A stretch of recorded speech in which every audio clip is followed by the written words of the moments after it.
What is going on, everyone? Welcome to another episode, Conspiracy or Just a Coincidence. I am Jack Allen. First, go follow me if you're not at Kojak Podcast on Instagram and Twitter. And then if you want to support the show, I got a Patreon and a Venmo. And I got a few. Thank you so much to the people that are subscribed and donating money. You guys are so kind. It's like but if you can leave a review, though, that means just as much. And if you could have somebody more in need, give them your money. I do this because I have fun. So, it's nice to get some extra cash to pay for the books, but that's not really why I do this, right? I do it because I love history and I love learning. So yeah, I am Jack Allen with Conspiracy or Just a Coincidence. And I don't know why, I just felt like leading off because we're like getting some new listeners and stuff like that. I kind of changed the direction of the show. The show for a long time was, conspiracy. So I'm if you go back to my first episodes, it's like aliens and funny stuff and conspiracy stuff. And I kind of switched it to more history related podcasts. So I'm sorry if it's not as exciting as the reptiles over, in the moon and things like that. But I just kind of left that behind and switched the trajectory of the podcast. Hopefully everyone can hear me okay. Dave, what's up, buddy? You're the first one here. I was worried it wasn't live. So thank you for coming, dude. Hopefully work's going well and life's going well. And I'm trying to think of anything else that I wanted to talk about, but I think that's really it. It's your pod, man. That's right, Dave. That's right, dude. But so my dog, guys, he's doing great in puppy school. We got him healing. We got him doing everything like that. He's doing a great job. His one trainer, I gave him a tip today, because he cares about him so much. He's such a good boy with him. So we're learning. We're getting there. He's getting a little less exhausting each day. Even though, when my wife got the dog, I was like, it's your dog. I got the cats. I do their litter. I feed them. The dog's your responsibility. And who's getting up at 5:30 a.m.? Who's getting up at 5:30 a.m. But I love her and I love the dog, so it's all right. It was just my wife's birthday. So, Dave's got finishing up the new coop this weekend and are getting the new birds. Damn, dude. Perfect timing, right? I wonder if price went up for the chickens. Have you noticed? I guess they probably haven't gone up too much, but just I figured like eggs. I wonder if they went up. Let me just make sure Twitter, I'm on there. And then we'll get started. Thank you, Dave. All right. Yep, we're good. Perfect. So we'll get started here. So this is going to be of eggs. Interesting. I figure, I makes sense that went up. And Dave, I thought of you in this podcast when we're going to get into it at the end, kind of, where they talk about when the British government started looking into addiction of opium. So we're going to we'll bring that up because I remember we were talking in the chat. But anyway, so last episode, we talked about from the book called Opium Inc. It's a great book. I highly recommend it. I'm almost done with it. This might be the last episode of it, and I'm going to switch to another like opium book, more conspiracy related, like Skull and Bones type of stuff. So this will probably be our last one. But this one's heavily focused on the Opium Wars. And so last episode, though, we just talked how it started, how India, they started growing in India, selling it to China. It was a way to recoup money because England was having a silver shortage because they're buying all this stuff from the East. Talked about smuggling and how it was a part of the British government. It was a revenue source for them, even though they weren't involved with it. And we're going to get into that this episode, what the government had to do, because they turned a blind eye to it because they were getting all this tax money, bribery. People were paying, lobbying. And we're going to get into that. It's really good. So go listen to the first one if you haven't. Not that you need that for this. I'm just trying to look to see any big fun things that I forgot. They overthrew the Mughal Empire essentially in India, which had like 300 years. And that was the one sad thing too, was after the Mughal Empire fell the second time, because I think the Muslims came, they took it over, and then they installed another Mughal king. They had this, like, it was like one of the wonders of the ancient world, or whatever you want to call it, this gold throne that the Mughal emperor sat on. And I think the one diamond that the Queen of England wears is from that throne. And it was they were so greedy. It was this solid gold throne. Instead of bringing it all back to England and for people to look at in amazement, they chopped it up, and that reminded me of the episode I did a long time ago on the gold in Japan after World War II, and how there was like a 12-foot solid gold Buddha. It was so heavy, they just chopped it into pieces. And not that you can compare a sculpture of Buddha to the throne, but it reminded me of that. Big news. Tell me the big news, dude. I want to hear the big news. All right. And while we wait for Dave to tell us his big news, I'm going to get on the start. So we're around the 1800s. For anybody that doesn't know time frames, and that's hard to, so 1776, we're right around then. People got powdered wigs. They're hanging out. But 1805, there's this guy, Jamis J.G. Boy. I'm going to butcher that every time I say his name. So maybe we'll just call him JJ. But again, it's Jam Set to G Bahoy. So that's his name. So anyway, he was on his fourth voyage to China. He was an Indian, obviously. And now that all of these journeys were uneventful, I mean, they were like 6-month trips. But this one would change everything for history as well, not just him. And it was in the middle of the Napoleonic Wars. That's also what's fascinating, is this opium trade is booming during the Opium Wars. J.G. Wentworth. Oh, I said JJ. But what's your big news, dude? You got to tell me your big news while I'm reading this so I can read it to everybody so they can see the big news. All right, my dog's just looking out the window. But anyway, so he was on this fourth trip. The Indian Ocean is prowling with French vessels because of the Napoleonic Wars. And a French warship with 74 guns, which must look crazy, came across GGB's ship, and they lowered the British flag, totally outgunned. The French made the trading vessel into a warship, and it wasn't going to China anymore, right? It was now going to South Africa. And on the ship, his newish homeboy, this guy, William Jardine, who was a Scottish surgeon's assistant, Jardine would end up owning and operating one of the most important British trading houses in the 19th century, called Jardine and Matheson. And for three decades, though, they would dominate the opium trade. They were the smuggliest of smugglers. And by 1834, 1/3 of total opium was coming from them.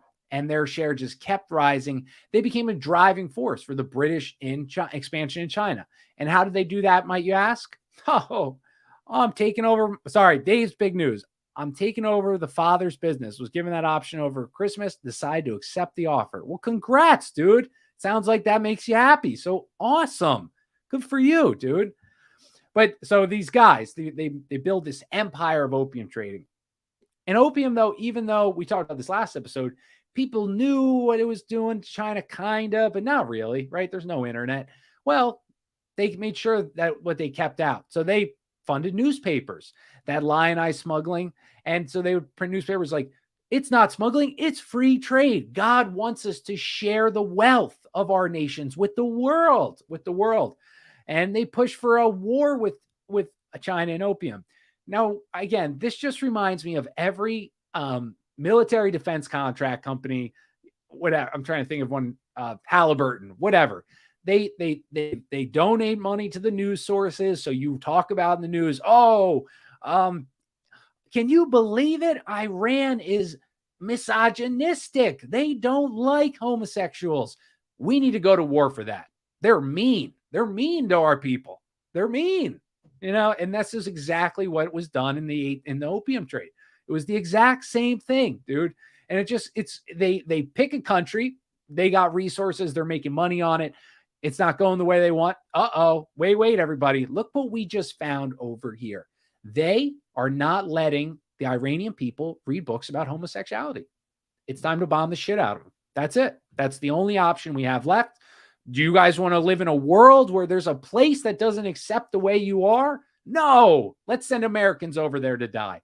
And that's what Jardine and Matheson, Jardine and Matheson's company would do. And they weren't the only one, and these two celebrated after the first war of opium was not made legal. Why would they celebrate when opium, to keep them in the illegal trade? It meant more power for them. Why do you think drugs aren't legalized in America? There's so many reasons why. It has nothing to do with caring, morality, anything. It has zero to do with morality. We have no morals in America. It's totally free for you. Just do whatever. You can go bang in the street. And if if it's same-sex couple, you probably get charged for a hate crime if you said, I wouldn't like my child to see that in the street. But so it's just funny that, again, like these smuggler, like the drugs today, you guys don't think, but regular people are probably like, oh, the cartels, they're bringing it all in. China, they're making the fentanyl. That's why this is happening. Yeah, they are doing those things. But the reason why we could stop it. What do you mean? You don't think the United States government, if they wanted to shut out drugs from coming into the country, you don't think they could do that? With all the technology they have today, they could blow up your cell phone with you holding it in your hand. They could stop it, dude. They don't do it because they're making so much money on prisons, on the cartels that the CIA uses to fund whatever fights they want to have. It's a great weapon against countries that, if maybe you're trying to weaken the populace, maybe you're trying to crime, blah, blah, blah. You guys get it. I don't need to explain this. But these two, they also pioneered the opium clipper, which was a fast ship made precisely for what the name of it says, for shipping opium everywhere. Sorry, I'm just pulling on my dog again.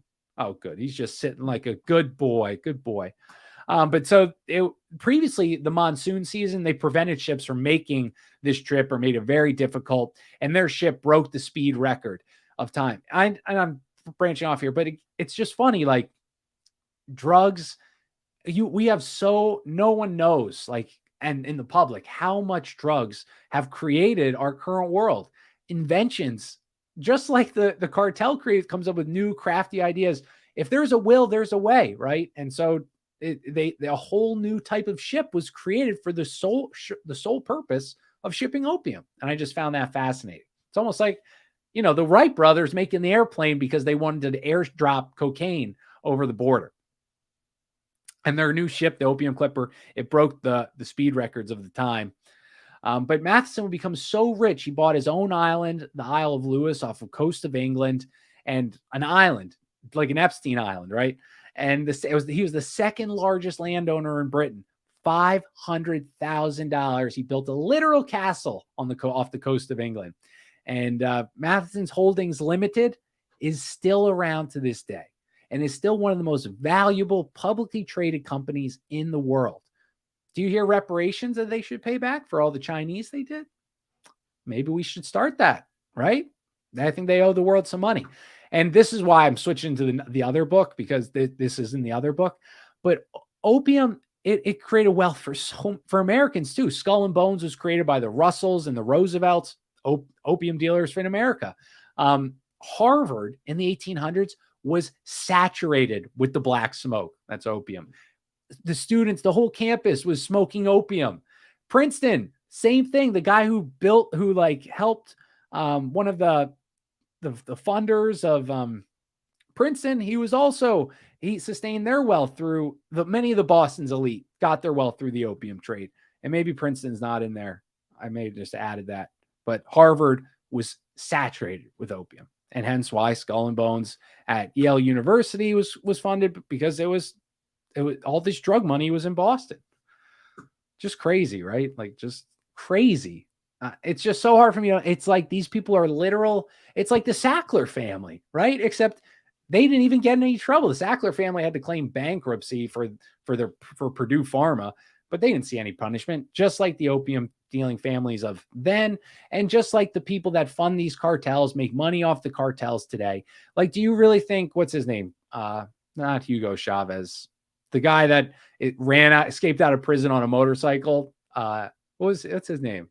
Anyone in the chat know what? I want to say El Chapo. Yeah, El Chapo is his name. Do you think El Chapo's the mastermind behind all of this? No, I would be shocked. I would be shocked if he is the mastermind. No, he's just not. He's not. I know he's not. He's not. But anyway, so back to JJ Jahibi. Though he was getting rich too, his dreams did not consist of just riches. He wanted to be the first baronet of Bombay, and he was going to use drug smuggling to do it. Wow, imagine that. Using drugs to fund your political power rise. Wow, shocking, huh? I've never heard of that before. Totally, totally crazy. So in 1807, the royal family of Portugal, they had to flee from Napoleon, my boy, and they went to Brazil and became independent. And one of their guys, high up guys, was this guy Faria. And he was broke because they just had to run away from Portugal, but he was pensioned by Jahibi. And so now in Bombay, the opium merchants, they all kind of respected each other. It was like oh, we're smugglers, we're pirates, we're the pirate descendants of pirates. Oh man, we don't want to get off topic and get onto pirates. But that wasn't the respect that these merchants shared, these smugglers shared, was not worldwide, right? Many people thought it was a bad trade, it was immoral. And he also took a play from the Rockefeller and Carnegie move, or I guess maybe they took it from him. Let's see, 1800s, right around the same time. But he realized, if I use philanthropy with my riches, I'll be able to get bonds with England and Bombay's rulers. And so he donated over 300,000 pounds, like $30 million today. He paid for a hospital. He paid for grass that was free for cows to graze on, because since the opium boom, land was taxed for cattle to eat from. You can make more money, making selling opium than you could feeding cattle. In his hospital, he donated. He wanted separated by caste system. The British refused, but compromised with a separate kitchen for the Brahmins. Caste system still present today in India, though it's present in Hinduism. Not as obviously strong, but Brahmin, that's like a higher up, a priest. And I know this, Hindus are vegetarians. And, not to trash Hindu culture, religion. Obviously, I am a Christian, but I found that interesting that they're vegetarians, because it's a very, it's a polytheistic religion, a lot of tongue out, a lot of satanic symbolism, or we would associate with satanic symbolism, a lot of sex, all these things that in my mind, these demonic forces want you to do. And it just made me interested that they're vegetarian, so all the sex, the orgies, blah, blah, blah, and it sounds like it's a modern day, like, woke person. I just found that interesting, right? Like, oh, you can have sex. It's you guys are prudes or whatever. Eventually, though, he gets his baronet title, and he had a bunch of money placed in a trust, but this opened the floodgates, and Britain started giving their colonies the titles that they're on their colonies to non-British people. So he was like the first guy that kicked. So he broke a glass ceiling there. So good for JJ, killing it. So by the mid 1850s, though, Bombay was on its way to take over Calcutta as the economic powerhouse for Britain, but they always just fell a little short. But Bombay had this burgeoning cotton industry blowing up. Now, where else was there cotton and what was going on around this time? Right, the Civil War. So this increased profits exponentially for the Bombay cotton industry. And I was just thinking of this, I wouldn't rule it out. I don't know. I have no proof of this, but it wouldn't, we know Britain was involved in the Civil War, whether instigating, whether poking, the Bank of England more specifically. So is it totally out of the picture that the Civil War, which they had tons of stock in the Bombay cotton industry, is it totally out of the picture that maybe this was another reason why they instigated the fight, helped manipulate the fight? Because the more I learn, the more I believe MI6, Britain, they eventually got a hold of America. Maybe it was all part of the plan to kind of have America be the different arm of the same body, the same machine. But so yeah, you get the point I'm making. One family that would replace the Parsis in the opium trade was this family called the Sassoon family. And they were one of the most eminent Jewish families in Baghdad. I had no idea that there was Jewish families in Baghdad, by the way, but maybe at this time it was a little different, I guess. So David, though, the patriarch, he was in Bombay in 1832. He was the treasurer to the governor of Baghdad, just like his father before him. Good. Opium dealer and treasurer to a government. That should work out well. I bet no corruption happens there. It's all honest smuggling, dealing, and using your money for a country. And so he makes a name for himself with the Brits due to his connections across the Arabian Sea. First, he was a cotton guy, then switching to opium, as many were trying to distance from opium. He didn't. He said, I'll go balls in, right? Whatever, screw that. And in turn, passed the money downstream. Basically, the Sassoon family, I skipped a part. And he sent his son to Canton, China, to be an agent. Then they set up branches for the Sassoon family and their opium dealing in Hong Kong and Shanghai. And the way he got his start is he would loan money to the Malwa traders and in turn pass that money downstream, because basically Sassoon was advancing money to farmers themselves, something that no one in India had done before, probably because of this caste system. The farmers, they couldn't get a loan, but Sassoon was more than willing to give a loan. And before long, he was able to eliminate all of his competitors. He was dominant. The Sassoon family was dominant. They were the Sackler family. Just if that helps you get it, clear in your head. And his firm acted as the banker to finance the Malwa opium. Basically, he was giving money before the crop was purchased. Now, they did give loans back then, but he was the first guy to do it on a large scale, probably relatively quote unquote fair compared to I forget the names of the people that loaned the money to the farmers and the tax collector, how they were just so corrupt. And not that the Sassoon family wasn't so corrupt, but I bet it was more organized, uniformed. Then, just like what happens when you have a pretty large stock in a monopoly, I started manipulating prices by stockpiling and artificially limiting supply of opium. It was the Sassoon family who pushed Jardine and Matheson outside the opium trade. That's how powerful this family was. And, it's just the manipulation of supply and artificial, whatever, like diamonds, like gas. I mean, we've talked about this in my gas episode. You would think like when we had the oil crisis with Jimmy Carter, we were out of oil. That's why it was so expensive. That's why there were gas lines. No, we had more oil than we ever did in the world at that point. It wasn't because the America couldn't get the oil. It was because the oil companies bumped up the price. Because it was they were playing on what was going on in the world. I just saw Shell oil or whatever, Shell oil. Yeah. They hit record profits, something like $23 billion, either in 2022 or last quarter.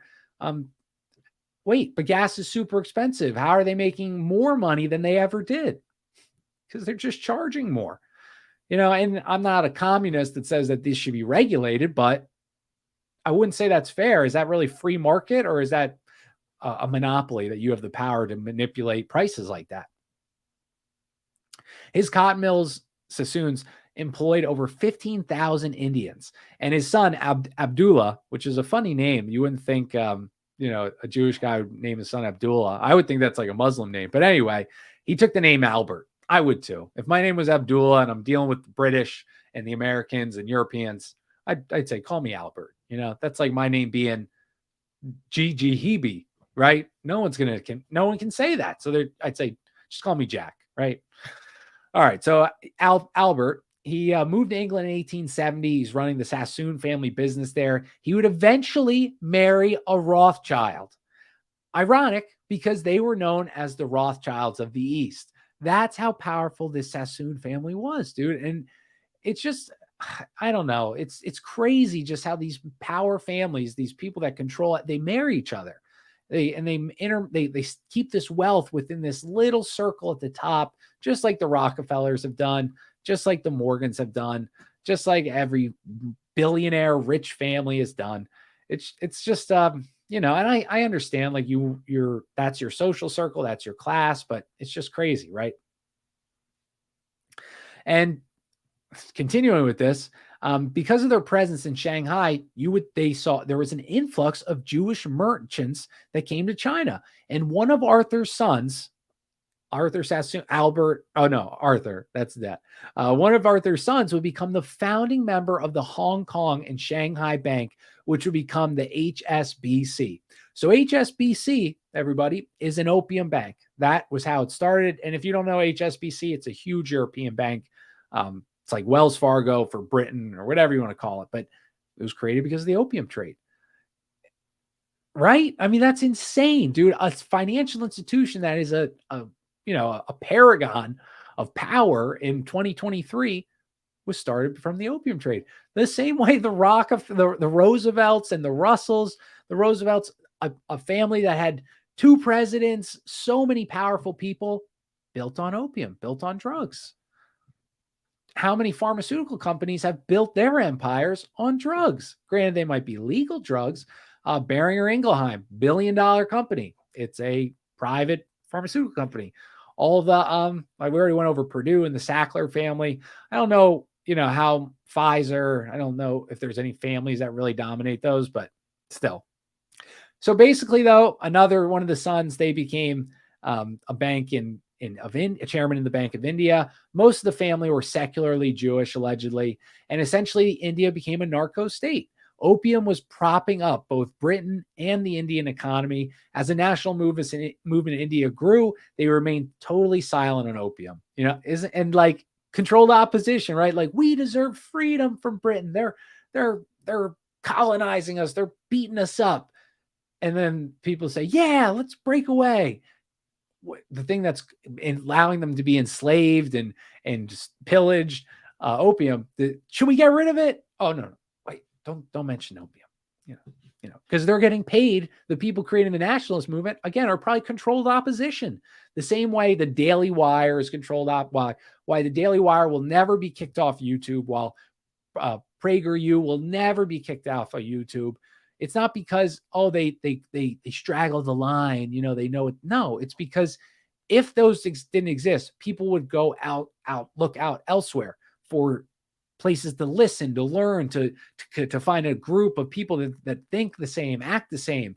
But those two, they keep the boomers and the con Inc. right where they want them to be. Oh, we can criticize transgenderism, we can criticize drag shows, but it'll never go a step further, where maybe we'll say, usury is actually the cause of all of our issues. Whatever, white supremacist thought line that they say, the PragerU, Daily Wire, they'll never cross that. They keep everybody right where it's okay, where you're basically just the opposite of a woke liberal, So it's just, I'm sure that and the British, they kind of created all of our CIA's moves. So I would not be shocked that the Indian nationalist movement was not organic. So anyway, in 1838, China's emperor makes a decision. His son was smoking opium in the Forbidden City's temple. There's just so much opium coming into China. It's terrorizing China. I mean, the emperor's son was an opium addict. 37 kilograms of opium, an adult male Indian elephant, was seized from smugglers. And they send in this honorable, what's a bad Goyent? Let's call it, funny name, the New Atlantis. Pressy, I haven't seen you in a while, dude. Thanks for coming. So anyway, they're getting havoc wreaked on them from the opium. They're just dumping it in there. You can think of it like, go to Kensington. Oh, you guys don't know what Kensington is. Go to Philadelphia or New York City and or LA. Everyone knows San Francisco's, all the bums in the street. Houseless people in the street, pooping in the street and everything. That was China, guys. Have you ever seen the video? See, I know some of you know opium or heroin and stuff, but you see people, they're like standing, but they don't fall over. They're just like this, nodding out. That's the phrase. That's what China was filled with. It was like a San Francisco in the 1800s. I mean, it was probably a really horrible sight to see. So anyway, China says they send this guy, Lin Zhu. And Lin Zhu, his family has been government workers. He was seen as incorruptible, ruthless to opium addicts. He would say, give it up or death. And his real dream, though, as all good people are, is irrigation and grain transport. That's the pinnacle of Lin's dreams and goals. But he says, all right, I'll use the opium to show the emperor I could be the best damn irrigation and grain transport government worker that China has ever seen. But almost a foreshadowing of the future China, he weaponized public surveillance. So Lin would eventually arrest over 1,600 people, confiscate 14 tons of opium, and imprison 5 times more opium felons than in 3 years of the guy that ran it before. Robert, what's up, dude? How are you doing, man? Thanks for coming, buddy. And things went okay with Lin in China until he arrested a British citizen. Well, let's just continue. I'm going to keep getting sidetracked, but you just see these parallels and connections to today, right? And wait till just see what this causes. Just see. Okay, so Lin, he's 14 tons of opium, but he arrests a British citizen. And the British papers, do you think they said opium smuggler arrested? No, they did not. They said it is every man's God-given right to have free trade. These rules are unjust. These darn non-Christians, what, they don't know that these are God-given rights to trade drugs? And I just lost. Okay. Lin then blockaded the ports so no one could enter or leave unless they gave up their stock of opium. And the lines of credit for these opium chests reach all the way to London. Lots of different people's fortunes are in these opium chests that are sitting in China's dock. 14 tons, millions and millions of dollars. And do you think it's your and my money, regular folk? No, these are powerful people whose money is tied up in those chests that are sitting in the ocean and they can't move. So Britain's guy, this guy Elliot, that's his last name, he came up with a plan. He said, listen, Lynn, I'm going to hand you over more than 20,000 opium chests. And he promised the British government to the merchants, said, guys, we're going to hand over all our opium chests, but don't worry, the British government is going to reimburse us. And that's around 2 million pounds. Today's money, like $200 million. The British government, imagine. The cartel. I'm making up a story. Pfizer uses the opium produced in Mexico or in China, whatever, and they, a foreign government says we're locking it down. You can't get it. You can't make oxycodone, and obviously that was Purdue. With the papers, if they arrested a Pfizer exec or whoever, for damn well the paper would say the same thing these British papers said. They would ignore the fact that they're dealing death and just say, oh, it's free trade. Look how authoritarian, tyrannical these countries are. Aren't you lucky you live in a free, God-given country? So again, that's like America promising to pay the cartels money that they stole or that Canada took from them. So some historians argue that Elliot did this on purpose, that he knew that England could not pay the criminals money for opium because they're criminals. It's illegal. You can't have a foreign government paying for smugglers' lost goods. But he knew, it's possible he knew that this would cause Britain to go to war with China. Regardless, Lin burned the 20,000 opium chests. Could you imagine that, guys? I mean, these are like, think of a treasure chest, like a big old chest packed to the brim with opium. As a former heroin addict, that sounds crazy. All right. You can just if I'm about to die, find those 20,000 chests and just leave me there. I'll be fine. I'll go out happier than ever. Lightly joking. If you're an addict, you understand the humor.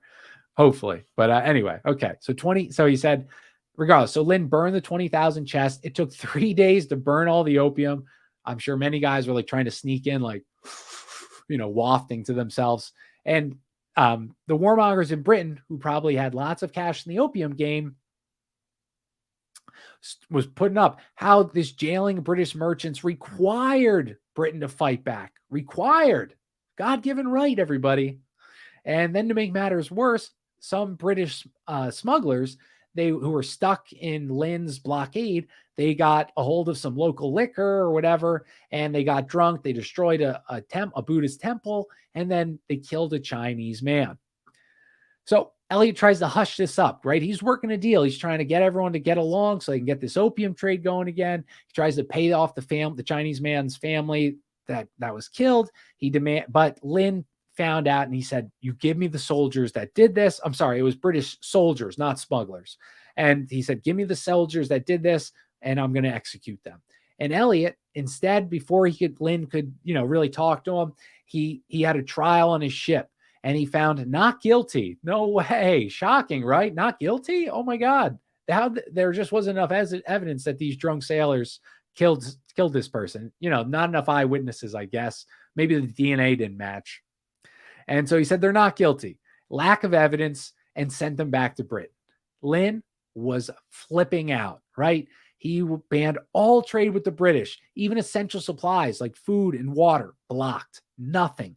And blocking the docks, running out of water, Elliot said to Lin, like, come on, man, let us get some supplies, dude. And he said no. And British said, we'll be back. So Elliot makes a few calls, writes a few letters, and British ships' cannons start ripping through these weak Chinese junkers that, they're just pathetic compared to the British Navy. just pathetic.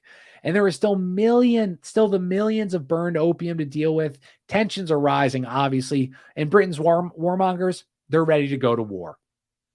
So war was way different back in those days. And I forget this too. And I'm sure you forget this as well.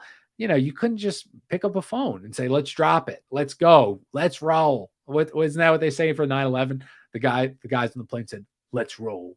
And then, you're like, yeah, America. Hell yeah. But anyway, so it took 3 years. I mean, if you guys listen to my last show, just to show you how slow information traveled, the British, when the Queen of Portugal or the Princess of Portugal married the King of England, they, as a wedding present, they got Bombay. It took 3 years to get Bombay. And in the book, it makes it seem like Bombay's an island. And then I think Raven in the chat, Bombay, India, is it an island? And I said it was an island last episode. And I think it was Raven. She said, no, it wasn't an island. Is Mumbai considered an island? Okay, so it's on a narrow peninsula of the southwest. So it's okay. So it's not an island, but it's almost like it's like Florida. That's it for you guys to help you visualize. It's like how it's a peninsula that goes out. It's pretty thin. It goes out pretty far. So anyway, okay. So it takes long. So it needs time to prepare for war. So Britain, though, they're getting ready. Like you couldn't just declare war and go right the next day. So Britain, they sent 3,600 soldiers, not a lot, mostly Indians, a year after Lin had blockaded the British. So 22 ships arrive, and the Chinese thought it was just more opium smugglers trying to avoid the new rules that Lin set up. And so this is how China's economy was built. It was built on briberies because it was so poor. If you were in the opium trade, you just took bribes. So you went in, you joined the Chinese Navy to get bribes. You joined the police force of whatever time for the bribes because they were so broke, they weren't being paid enough to eat. So you can see it. So they saw these ships, they go, payday, baby, payday. Let's get it. Let's go. Show me some cash. Sadly, though, they did not get the bribe. The admiral of the Chinese Navy, he was so confused that he couldn't run because if you ran in China, you would be murdered anyway. So they have to stay and fight. They were heavily outmanned, heavily outgunned. I mean, these are like junker floating ships versus the British Imperial Navy, essentially. And the battle lasted a total of 9 minutes. And everyone that survived in town fled, soldiers included now. Governor, he committed suicide of China, and Britain took control of the port. And the first Opium War, that's how it began. So just like every war we talk about, every single one, it's like a false flag event. So this war was started, the first Opium War kicked off because a British sailor was arrested. And think of all the death and destruction that was brought for this reason. It was a lie. I mean, maybe got arrested. He got away. They murdered somebody after this. And Britain would still, at the time, write that China was the bad guy because they didn't want free trade. But the emperor of China, he was kind of like aloof. And I'm going to talk about him here, but he had no idea he was at war with Britain for months. Even when it was clear, he still didn't believe it was a war. He thought, oh, it's just like border clashes like they always had. I wonder, was he an idiot? Was he stupid? I don't know. Or maybe he was just so, I think what happens is like the God Emperor type persona, you get so full of yourself or it breaks your brain. Humans aren't meant to live like that. We're not meant to be God kings, really. You just can't. I mean, look at anytime you raise somebody on a pedestal like that, they're gonna abuse that power. I don't think it's possible. If you were elevated to a God king, could you maintain your sanity? Could you not, have promiscuous sex with every concubine you have and all this stuff? I don't know. I'd like to think that I could. And I'm sure you do too. But regardless, he was an idiot, this guy. Okay. And so they eventually, the British, they put their demands on one of the wealthiest representatives of China, who was a total brown noser to the the British. He'd always give them gifts and say, "Oh, you're so powerful. Oh God." And so he got the British to turn their ships around, gaining valuable time for China to stock up defenses. Baby, you're at war. We got to pump up. Come on. You can't be playing games, not, getting your ships just blown holes through them. Except what he did was the emperor didn't believe that the war, or he thought the war was over now. The British left. What do you mean there's a war going on? There's no war. They're gone. And so instead of preparing, they did nothing. And like the narrator's voice, the war was not over. And it would go on for another 2 years, ending in 1842. The Chinese emperor was constantly being lied to by his generals and representatives. If they lost the battle, they claimed they won. And you might feel bad, like, oh, why is everyone lying to the emperor? Come on, why would they lie to him like that? Well, the reason why they were lying to him is if you told the emperor that you lost a battle, he took that as you were saying China was weak, and then he'd murder you and your entire family.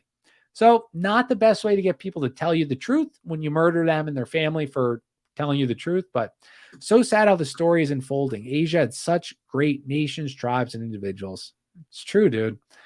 It's just so sad. I just got in a fight or disagreement with someone on Twitter, like before the show, because like some woke weenie that's on the, 200,000 followers, Lakota man or something. He tweeted out like, if the German students can learn about the Holocaust, then American students can learn about the genocide of the Native Americans. Yeah, absolutely. There was absolutely a genocide. There was absolutely death, destruction, turmoil. But what do you think happened before the Europeans came to the New World? Do you think that everyone was just singing around, singing Kumbaya? No, they were skinning people alive. They were cutting out beating hearts. The Mayans were sacrificing 250,000 people a year on average. They would have lines, guys, like a amusement, like getting on the now defunct Splash Mountain, of waiting in line to rip out their beating heart. So it's just, I hate that. Oh, the evil white man, they're so evil. What do you think the world was before Europe got there? It was the same exact thing. It was violence, death, and destruction. That's humans. People are dumb, stupid, loud. A person is smart and kind. You guys, if you catch this, I'm stealing a Men in Black line from Men in Black 1. I'm butchering it, but it's true. Like, you cannot just tell me like, oh, it's just one group doing this evil. No, humans are very violent, dude, especially back then. So anyway, I don't know how we got there, but by the time the emperor realized that he was still in war, the war was pretty much over. And the Qing dynasty, that's what the dynasty that was in power during for the Opium Wars, it was not its former self. It was broke, weak. Most people joined the Navy just for the bribes, not the salary. And as the British pushed more and more inland, Chinese peasants who were told, do not collaborate with the British, they're broke. They're peasants. So they would sell the British food and water and whatever for silver because they were poor. And Elliot, he's still trying to work out a deal with the Chinese, and he kept lowering his demands. So for my brief, cursory, yes, thank you. But, I don't know why bad go in. I don't like, I was like I brought that up on Twitter, and the comment was like, well, the Spanish were pretty brutal. I know, dude. I said that. Yes, they were brutal. They were horrible. So was the people before them. So were the Muslims to the Spaniards when they conquered the Iberian Peninsula or whatever. I mean, like, you got it. It's when I see people that can't get over that, they'll just keep dropping back to Europe. Clearly, the propaganda has permeated your brain to a point that you can't see what the world really is. It's a dangerous place. And it doesn't just need to be from white people. It's all over in every civilization and culture. It's so frustrating. I want to shake people when I like just that. Well, they were evil, dude. Who's am I saying they were moral Christians? No, 1,000 of them slaughtered like 200,000 of them. They were horrible, dude. They were horrible. They said if you don't worship the Bible, they'll just cut your head off.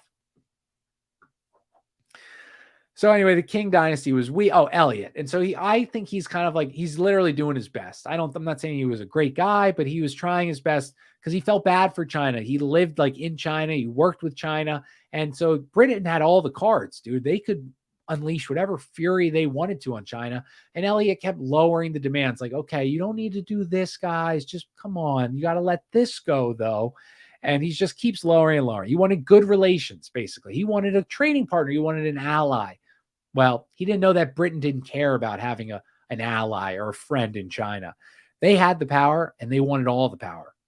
And it was, as all wars, and it was very sad. Chinese families would kill their families rather than taken prisoner by the British. Malaria, horrible deaths. And eventually trade went back to where it was. Lin was removed. Tea began to flow, even though the war was still continuing. So their trading's back open. War's still going on. So if the British is really fighting for free trade, for the God-given right, well, if trade's open up, why are you pushing more and more inland? You're not trading in. I mean, I guess you can trade there, but that's not where the original gripe was. And the Chinese, they were able to put up one fight. They had one battle that was a vicious battle that they pushed the British back a little bit. But because of informants and poor peasants, the British beat back the Chinese again. And the government of Canton had to pay £6 million to the British for them to leave. It was and again, 6 million is like $300 to $600 million today. So a lot of money with already a broke country. So they looted, they left the soldiers that they had been cheated out of looting Canton. So they took out their frustration on unarmed peasants. Sad. You know what that means. At one point, the peasants, they all grouped up and they rose up and turned against the British. Now, this sounds like China's all right. Like if you were the emperor, yeah, let's fight them back. Except the emperor didn't do that because then the peasants hated him too. So now he's like, oh crap, they're starting building up armies of peasants to go against the British. It's only a matter of time before they focus on me, So he wasn't too happy about that. But this was only this was just the beginning of their struggles. And one man was forcing Britain to fight with one arm tied behind their back, Charles Elliot. So we had to get rid of him, right? The powers that be, they don't want that.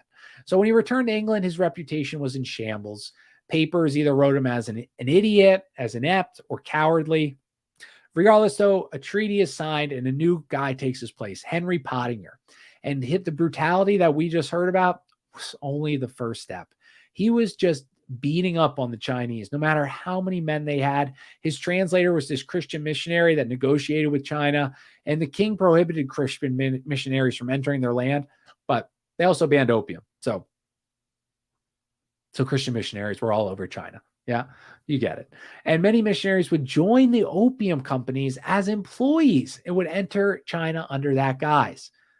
Just like every good Catholic or whatever Protestant priest, minister, you join the cartels and then you can preach Christianity to the Mexicans. I don't know. I'm making bad jokes here, but you understand what I'm saying. But you can see the conflict here, right? This is like juxtapositioning. You have a Christian missionary, morality, love, children, God, working for a country that is selling death and destruction. You see this, there's an issue here, okay? And people can justify this as the greater good. And I can see that. I mean, I'm not unfair to people. I understand you want to spread Christianity to these people. So this is the way you got to do it, And some of the missionaries said the Chinese restrictions on trade went against the will of God, who wanted countries to share their wealth with each other. Just hilarious. There's not help with much, folks. They can't even comprehend races and families and nature. True, dude. True. Facts. This guy, Gutzlaff, he was the one translator. If you watch Game of Thrones, Gutzlaff, this guy, the Christian missionary that worked for the opium company, he was like the Varys, who's the eunuch guy. He has all the informants of the kids, the little birds, he calls them in Game of Thrones. And his famous phrase, Gutzlaff's, is knowledge is power. And so he paid all these poor peasant Chinese children to be his spies. I'm sure it didn't cost much, And Pottinger, the guy that took over for Charles Elliot, it's just so similar today. He said it's actually It's actually the Chinese fault for all of their issues with opium. Why is it their fault? If they just legalized it, they could tax it, they could make money on it. So you see people just dodge all moral responsibility and the moral implications. The same Pottinger is the same way as the Sackler family, the same way as all these Teva, these companies that make these drugs that they know cause harm, opiates, blah, blah, blah, single-handedly causing the opioid epidemic in America, ravaging me, my family, millions of families. They just ignore that. They say, well, if you just did this, it wouldn't be a problem. Or if you just did this, look at all the benefits of that. And you get it. You guys get it. I don't need to explain. But anyway, so the treaty, they directed the Chinese to pay the British 21 million. So at least 200 million, guys. And they had to reopen 5 ports for the English trade, essentially ending the opium monopoly they had in Canton. So good for Britain, bad for Cantonese people, because they're getting all that bribe money. And now they're not the only port that's accepting opium. So the British also gained Hong Kong forever. So that's how Britain got Hong Kong. Was the first Opium War. They beat the hell out of China. And that's how Hong Kong, HSBC Bank, all this stuff started because of the Opium Wars. Isn't that fascinating, though? I just find that fascinating, like just mind-blowing. And you know what's also funny is drugs in China have a long history. We talked about Paul Helliwell, who worked for the OSS. He was in China, stationed in China after World War II, and the KMT, the capitalist faction, America sponsored, Chiang Kai-shek. That's how they funded their military, was selling opium in China. And then he brought that idea back to America, and that's why the CIA sells drugs. So it's just funny that, again, there's so much power from this drug money. And look what they get, Hong Kong. And that's why, that was the point I was making. Taiwan, the reason why it's a capitalist country is because Chiang Kai-shek, his forces lost to the People's Republic of China. They had to escape. They went to Taiwan. And that's why Taiwan's a capitalist, is because America funded them, probably saying, like, we're going to take it back one day. And it's just crazy, right? Isn't that, history's so fat. Like, I love it, dude. I love it. That's why I say, if you have money and you want to donate, awesome. If you don't, give it to somebody else in need, because I love this stuff. I love it. I love it. Just blows my mind. Got to check on Sir Charles here. Okay. He's lying down. He's a good boy. He's tired.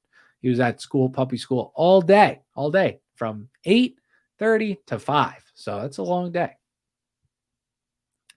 So the British left once they got the original 6 million from Lynn's burning the chest, and the first Opium War was now over. Bad Joy, thanks for being here and commenting. You guys are so nice. I literally, my show would be so boring if it weren't for you. So I hope you enjoy it. I hope you learned something, and I try to make it entertaining as possible. Okay. Even the name Opium War was named that as a critique to the British government by the anti-war opium people, except no government has ever been brought down by winning a war, right? No. John Quincy Adams praised Britain, praised them for going to war on the principle of universal natural rights. He brought up how they ended the African slave trade after profiting from it for decades, if not centuries, but how Britain is the moral paragon of values and God-given rights. Oh, yeah, like, again, right? Like, Britain's people made millions in the slave trade. Then they said, oh, slavery's bad. Let's get rid of it. Oh, yeah, it is bad. Let's get rid of it. Same thing with opium, except, oh, free trade, non-free trade, bad. You get it. You get it. And things were only getting worse in China. In the 1840s and 50s, one of the largest rebellions in Chinese history was gaining steam. They followed a Chinese guy who said he was the brother of Jesus Christ. So I guess those Christian missionaries were doing a decent job. They got Jesus' brother rolled up right here. And these revolutions, these revolts, it had the vultures circling. Britain, who was talking about allying with France, their historic enemy, hello, the 100-Year War, didn't end that much long. It ended a few centuries before, but they still were a battle after that. But they and even United States was one to get in on the vulture action. And even with all this open trade, British was $8 million in the red. 8 million. So they're losing money. What did they try to do? They tried to change the treaty so they could trade more inland. But the emperor that they worked over, he died, and a 19-year-old emperor took his place. He refused. So we already know that this isn't going to be good for him. So Lord Palmerston, the guy that they brought in there, he became PM of Britain for the following year, and our story is not over yet. So just like every goddamn war, you'd be hard to find the reason to what history says what actually happened and why the war was started. So we already talked about the first Opium War was because they arrested a British citizen who was selling death and destruction. So how did you get into the second Opium War? Well, let's get under this. It's going to be under the same exact dubious, pathetic reasons to send thousands to die. But let's find out. So this guy, Harry, 1856, there's a ship called the Arrow. Is it a British ship? No, it's a Chinese ship. Okay, it's a Chinese ship. It's raided. Okay, well, China can raid their own ships. I mean, what's that have to do with Britain? Well, Harry Parks, this guy who had been in China since he was 14, he was 28. He was the acting consul of Canton. And he began complaining of China's xenophobia and disrespect for the British. Kind of ironic, accusing China of xenophobia at the same time that you're about to invade their country. So it sounds like they probably have every right to be a little xenophobic. But isn't that amazing, guys? Stuff doesn't change. It doesn't change. With the same reason why we'll go to war in the Middle East because women have to wear burqas or whatever. They're misogynist. They're anti-feminism, and we need to liberate these people. All the proxy wars in South America, Guatemala, Ukraine, all over. These wars are not. They put them out as moral predicaments, like, oh, these people are being brutalized, these people are being hurt. Putin or Assad, he's gassing his own people. Let's go to war with Syria. That's not what it is. That's not why that's a lie. That's not, they wouldn't go to war for that. So anyway, they're real xenophobic. And I don't think he really cared, Harry Parks cared that the peasants of China were xenophobic.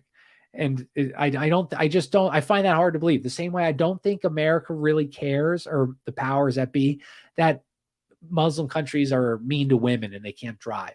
I just don't see that, all the evidence points the other way, that our government or our powers that be care about morality and people's well-beings. But Parks, he needed a reason for war. And the arrest of the Arrow crew was exactly that. I don't know where my dog went, but anyway, he needed a reason for war. And the arrest of the Arrow crew was exactly that. The Arrow was a Chinese ship through and through. And the British, okay, well, I'll give the British a little thing. They had a contract with the Arrow that it was under their protection. What does that mean? I don't know. They're under their protection. Well, that contract expired when the Arrow was raided. So do you think Parks or maybe Britain brought up this point? They said, well, to be honest, the ship actually, our contract expired. No, they didn't ever bring that up. They claimed the China, get this, just again, history effing rhymes. They claimed the Chinese ripped and tore a British flag that was on the ship. And that was they ripped and tore it apart. They spit on it. Okay, yeah, let's send thousands to death for that. Okay, yeah. I'm sure. And again, what does this sound like? Babies in incubators, or I don't know. All of our wars are these stupid bullshit reasons that we send thousands to die for.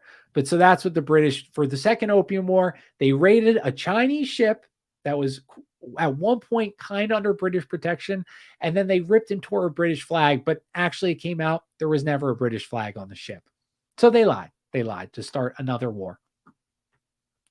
And I don't fully understand, regardless though, the British started bombarding the city's walls with the U.S. was even got involved in attacking China for this ultimate disrespect.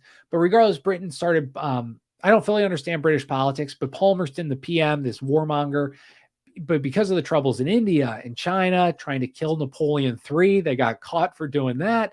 His government kept getting votes of no confidence, but they would make it through. So I think we kind of saw that today, but like the British, they can, they don't, like Boris Johnson was voted no confidence. Palmerston had this happen to him like 3 times, but he survived each one.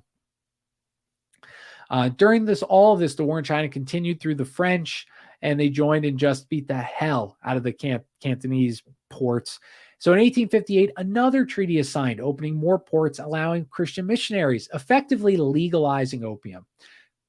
Great. The war should be over, right? We got our opium. We got more ports. We got islands. We got cities. We got all the things we need. Do you think they ended the war? No, war is too profitable. It continued for 2 more years, culminating in the invasion of the Forbidden City, Peking, now Beijing. The brutality was captured for the first time, one of the first times in history. The Second Opium War had an official photographer, and you should go look it up. His name was Felice Beto. I'll pull up a photo real quick. Felice Beto, Second Opium War.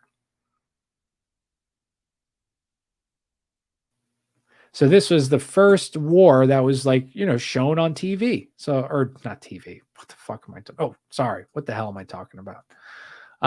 So you see, just death and destruction, dead bodies. I mean, this was crazy at the time. This was never seen except if you were a soldier. Here's a priest. What are these? Look at these. I mean, just crazy. You guys really should check out the photos. He's amazing. He got photos that we probably all look at today and are amazed. Wow, this one's amazing. Chinese lady, for those listening, she's like washing her hair in a big bucket. Just wild. Wow. Felice Beto. So yeah, check out Felice Beto, Beato, if you want to see some awesome photos. So yeah, so this was the first war that we had a photographer for. So in 1860, Felice Beto, he went to China, capturing these never before seen type of photos, glorifying the British onslaught. And the Second Opium War ended when the British invaded Beijing, Peking. The emperor fled. They put his brother in charge, and another treaty was brought out. This one even more bad for China. Russia got in on it. U.S. got in on the action of this treaty. So I bring this up because I can see why China might hate us a little bit. We ruined their civilization. Not we, you and me, but the West. And so I can see why they're cooking up fentanyl in labs, because wouldn't you, if your country was, you had they're forbidden. Oh wait, let me just read it. Let me just read what it said. The they looted and ransacked the palace before leaving. Beto took a share of the spoils as well. This was what they said. A French interpreter was to describe the palace. You would need to dissolve all known precious stones in liquid gold and paint a picture with a diamond feather whose bristles contain all of the fantasies and so basically what he's saying is how beautiful the Forbidden Palace was, and how it was like out of a fairy tale, a storybook. It was heaven, and it became nothing, became rubbles. Magic grounds described in fairy tales, but when they left, only a dreary waste of ruins, and not one thing exists from the palace of palaces. I mean, guys, think of the Sun King, King Louis, Versailles, even the Russian things that Empress Elizabeth built. These things are amazing. You visualize they're the most opulent things in the world. Some things in Britain too, as well. Germany, before we bombed the shit out of them in all the wars. But China was the palace of palaces, guys. Can you imagine what that looked like? I can't, but you can anyway, because they ransacked it. Opium traders' business continued to boom after 1860. 65, they shipped over tens of millions of kilograms, tons of product to China. And the legalization, though, changed the business. Now non-Europeans were able to take over more and more of the trade. Also, China started producing some domestically because it's legal. So why would you have another country do it? So it just, we essentially, it's like if you made America addicted to heroin, you start fighting wars because you want to sell that heroin to Americans. And then finally, we're so drugged up, we're so weak. They say, they beat us down. They take DC, they take New York City, and they say, now opium's legal or heroin's legal. Here you go. Just to continue making money. Okay, so let's see here. Opium, and let me see how many pages I got left. All right, we'll finish this. So opium and Christianity. So Christian missionaries were some of the first Europeans to see inland China. The first group was Portuguese in the 16th century with religious fervor that drove them halfway across the world. Usually tolerated the Christian missionaries until the early 18th century when the King Emperor declared Christianity illegal, deporting any missionaries he could find. But in the early 19th century, a new wave of Protestant missionaries started taking hold. And some saw the opium as a part of God's divine plan to bring Christianity to China. I can see how you could see that. And then some other missionaries were disgusted by opium, probably more a little intellectually honest people. One guy sought help from the United States because he wanted to preach the word. He wanted to proselytize, but he couldn't do it on an opium ship. He was too morally conflicting. And he asked the United States, could you please fund my travels? And his name was Medhurst, and he saw the damage firsthand. And have you guys seen like the photos of, look up Kensington in Philadelphia videos? I mean, zombies walking around, that was literally what China was, guys. It was just, and if you guys don't know what like tons of people on heroin look like, you should look it up because it's literally zombies. Walking Dead more than World War Z, but I like that joke. You guys get it because World War Z, they have like the fast zombies, and then what's the other? Walking Dead, they're more like, just walking with one arm and stuff. You could like run away from them. But that's literally what China was. And so I think it's hard for people to picture that. Like, okay, there was a lot of opium addicts. San Francisco, that was China. And I know I already said that, but it's just so important to get this across that people in Britain, they kind of knew this and they accepted it because it was God-given right for free trade. So Medhurst, he tries to tell the British people the damage their country was inflicting on China. And he and others found opium the biggest hurdle to converting China to Christianity.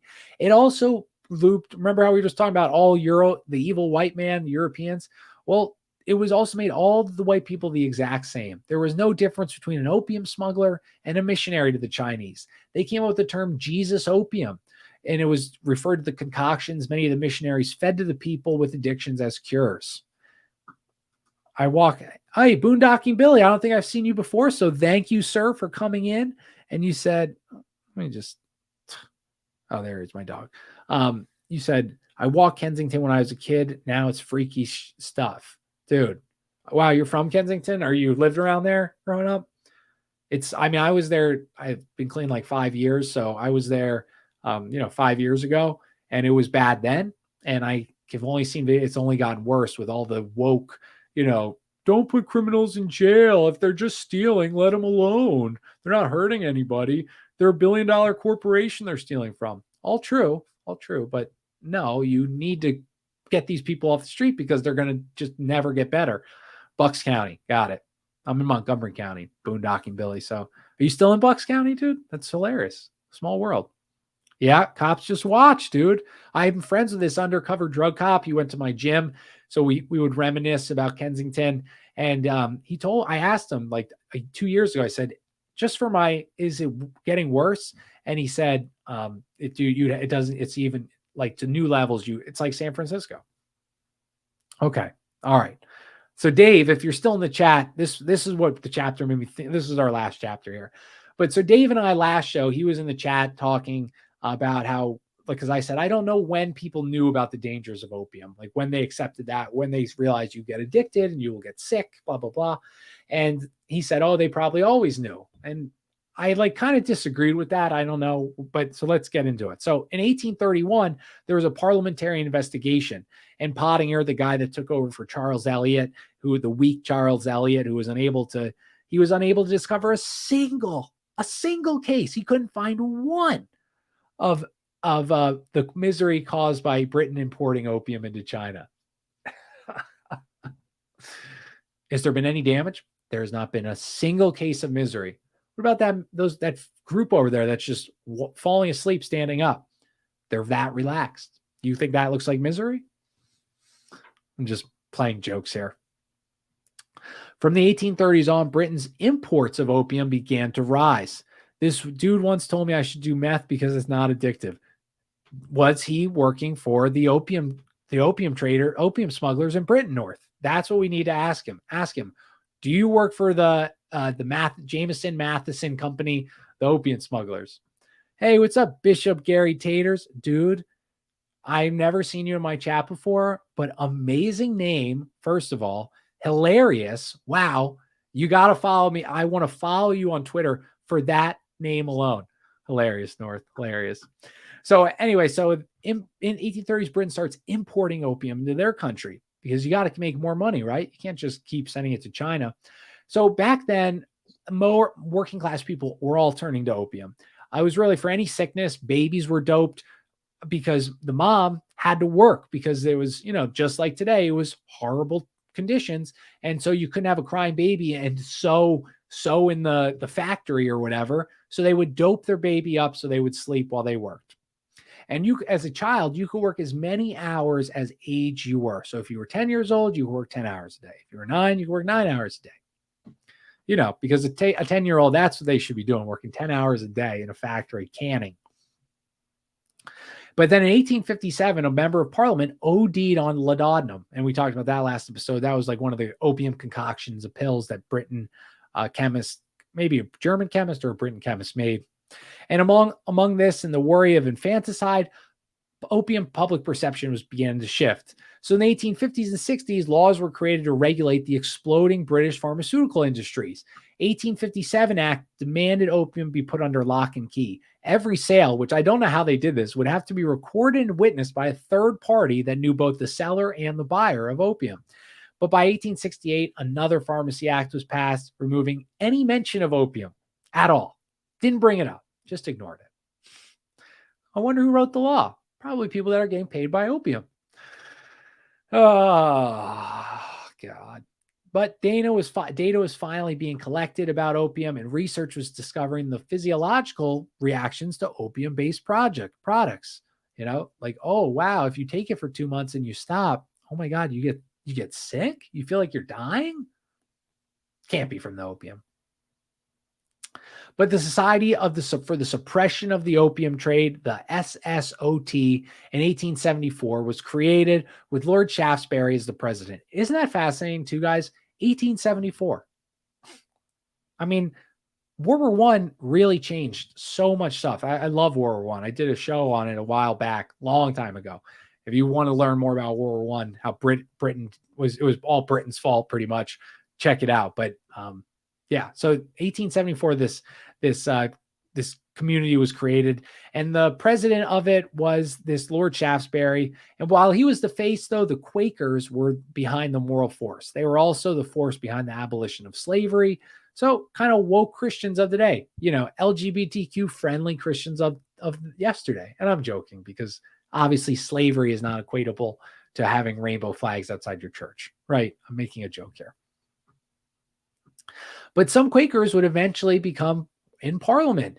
And the Quakers were like the Mormons of Britain. Honestly, that's like a quote that I should put on a t-shirt. The Quakers were the Mormons of Britain.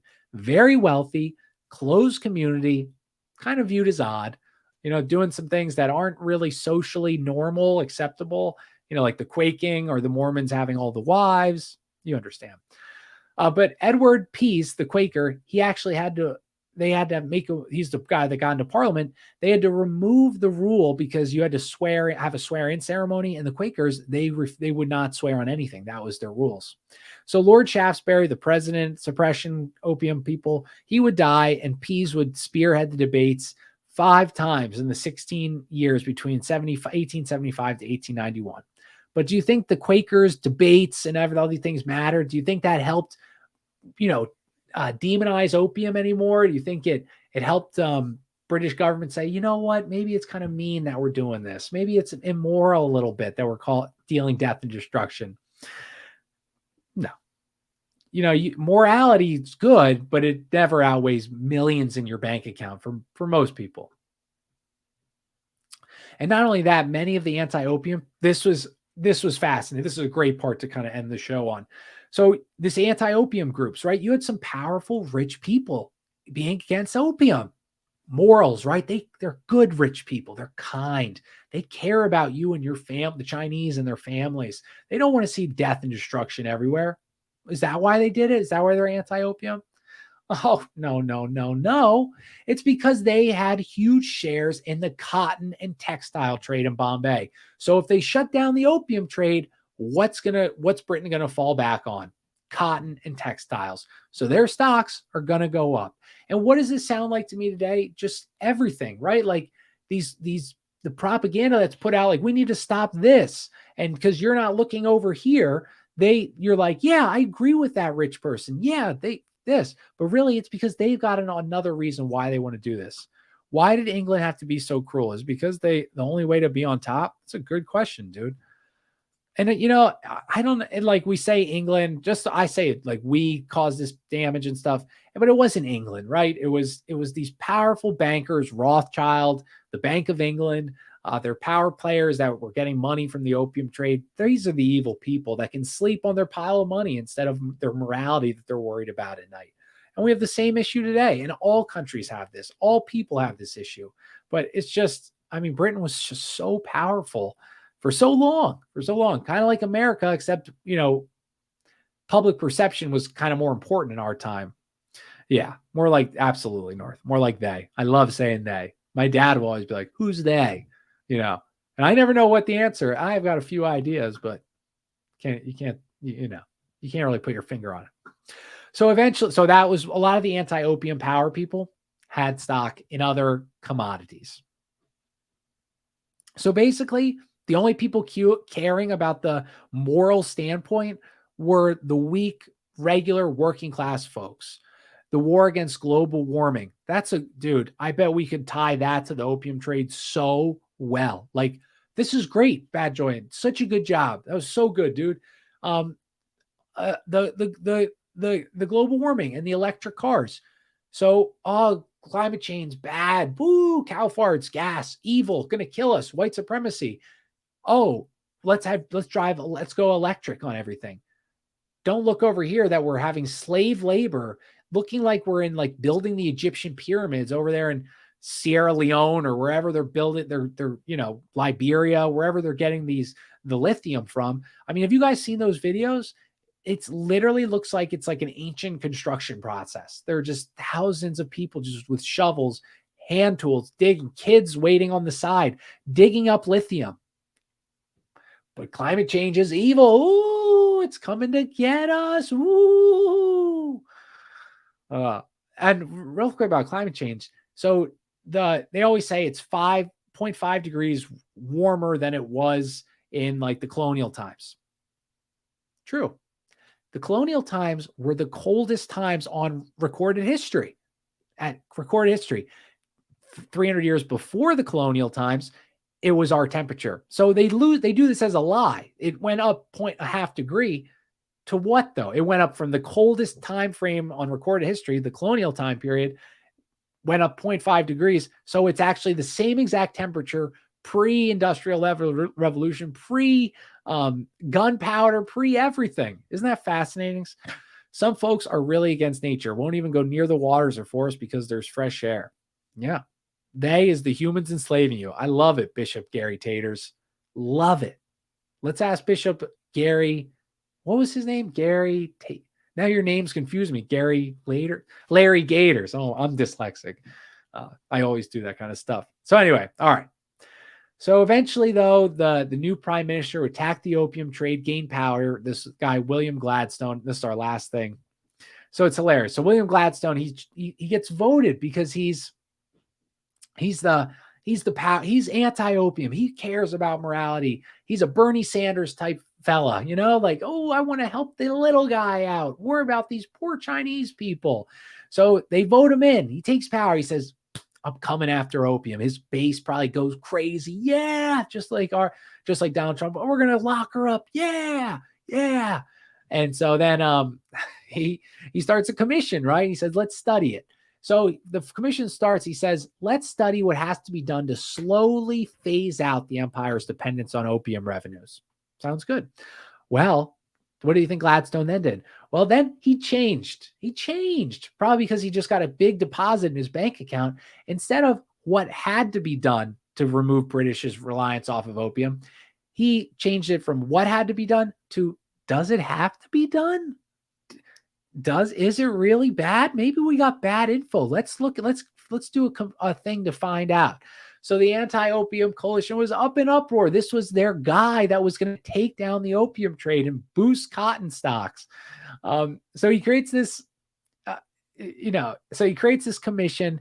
They stack the commission both ways. It looks like an unbiased thing. Obviously it's biased. And I just wanted to go over. So they also kicked up all these witnesses in India, these random witnesses, these random Indians that they either see the pain or the profit of the opium trade. Well, which ones do you think they picked? Do you think they picked honest, poor peasants? And so they would bring the priests and missionaries, they began speaking out louder, which carried weight, except the pro-opium faction was skilled at debating. They would bring up how the missionaries were all temperance movement people, the pro-opium people. And they'd say anything like, so, oh, you working class person, do you like to drink alcohol? Well, the same people that are anti-opium are anti-alcohol. So I guess we're going to take that next then. And that terrified the people. That terrified these people who alcohol was one of their main vices of relaxation. And now, you can get behind, yeah, I don't do opium and we're hurting these poor Chinese. But then when people tell you, oh, well, then they're coming for your alcohol next, which they kind of were. What, are you going to get more people on your anti-opium, anti-alcohol side, or are you going to lose them? And you lose them. So basically they were wet blankets on the fence who knew opium was only the start. One politician brought up, since opium sending is so bad, do we stop sending alcohol out of country as well? That causes issues. That causes death. So do we stop exporting that? And brilliant point, right? I mean, I don't know how you argue again. You'd say, well, it's different. And they'd say, well, no, it's not. It's a drug, same way. And their arguments because if you read the book, they go into like all the arguments. But it sounded like something like that I would say as a heroin addict, like when I was using him and my parents or family would say, you got to stop shooting heroin. Look at all this. Look at you. And I'd say, well, you drink alcohol every day. You're addicted to caffeine. And, granted, the response would be, have you robbed your grandmother because of your caffeine addiction? No. So not the same, but that's the same arguments these people were making. Oh, alcohol, opiate, and opiates trigger the same receptors. Yeah, definitely they were. Definitely they do. Oh, I missed all these comments. Some snakes, snakes and aliens. They picked the most honest, of course, the noble people they were. Hilarious, North. Yes, exactly. And allegedly opiates and alcohol trigger the same receptors. They do. There's like some, So at that point, it's not unfair to say that, but were you shipping alcohol where it's illegal by the kilo, by the ton, or were you not? I only have not robbed my grandma because caffeine is cheap. And that's a fair point too. I use that argument very many times during my addiction. I said, alcohol is legal and you have alcoholics, but they can function because it's legal and it's not astronomically priced because it's legal. And so you can go into a store and buy alcohol. That's why they don't get arrested except for DUIs and stupid stuff like that. So yeah. But anyway, they brought up how the Sikhs, this was another argument they used. They brought up how the Sikhs had used opium forever. And the Sikhs were the British favorite Indian people. They loved the Sikhs. They were respectable, I guess probably most, similar to the British populace's mind. I don't know what you call it. So they said to the Sikhs, like, does opium the hand-selected Sikhs, does opium cause issue? And they say, well, you guys think we're the most respectable group in India. Gee, I'm respectable. I've used opium my whole life. You see? So it's just, perception. Perception is everything. And they were the finest Indian soldiers. If opium's so bad, how come they're so great? Good point, dude, right? If the opium's so bad, how come the Sikhs are the best group? The warriors of India, dude, they're so badass, the Sikhs. Oh my gosh. They came with their swords in World War II. And I'm sure you see North, maybe you know more, but the Sikhs in England they fight the Muslims because of these grooming, kidnapping rings that these jihadists, these Muslim extremists do. They rape 13-year-old girl with 30 men because they get her addicted to drugs, blah, blah, blah. A lot of times Sikh girls, and the Sikh family or the Sikh leaders, they would go and they would murder these Muslim gangs, because the police wouldn't do anything because it would be racist. So the Sikhs are badass, dude. Awesome. If you guys know any Sikhs, they're the ones that have the turban. The Indian people with the turbans, and they are amazing. What a rich culture. I go to an Indian restaurant, they're Sikh, and I always tell them what I learned about the Sikhs. Yep. Yeah. They fought the Muslims when Hindus had lost the power to do it. I did not know that, North, and that is fascinating because they are freaking badass. So yeah, if you guys see the turbans, they're Sikhs. You dap them up, dude. Those are real ones, right? But they brought more and more Indians to the commission. They would all say how ridiculous is that they're attacking opium. It's just an article of commerce. It's just like cotton. It's just a commodity. And anti-opium Indians would be attacked. But they brought the ones that said, get rid of opium. They say, what's your social status? And then they would do this to like throw dirt on them. And then they would send police and lawyers to find out what points they were going to bring up in their trial, AKA intimidating them. It's kind of like late stage religion to help the Indians, had their own religious founder like other religions. Yeah, North. I briefly read that. I think like 1500s he created his religion. It's very cool. It's very cool. It's not like it's not new age. It's very lax, if I'm right, North. It's not like it's not really super like this is what you do. It's a lot of like Jesus teachings. Seems these drugs can shift the probabilities of your actions in high quantities, pushing etheric parasites in your conscious. Etheric. Ooh, I don't know that word, but I agree, dude. Yeah. That's why do you think they push drugs in America so much? Why does all rap music promote drugs, sipping syrup or pot? I mean, pot. I remember Wiz Khalifa was one of the first artists, and Redman and Method Man, but that Wiz was like the first one. He built his brand on smoking weed in like 2009, 2010. Look where we are now. Weed is smoked by everybody. Not that that's bad. I mean, I've smoked I've smoked pot before, and I'm not anti-pot, but you get enough of a populace on drugs, it's just easier to control. So that's it for tonight's show. I think that we're going to end this because I want to do the Opium Wars. I've never learned about the Opium Wars, so I hope you guys learned something. North, thank you. Bad Goy, hilarious name. Boondocking Billy, everybody, Dave, Bishop, Gary Taters. Thanks for coming, guys. I'm Jack Allen. Thanks for listening. I'm going to try and do a show either tomorrow with somebody, or I'll start picking it up now. Now that my dog's behaving better, I can do more shows again. So I miss seeing you guys. So thanks to all 10 of you that were watching here tonight. God bless. Much love. I'm Jack Allen with Conspiracy or Just a Coincidence. Take care, everybody. Peace.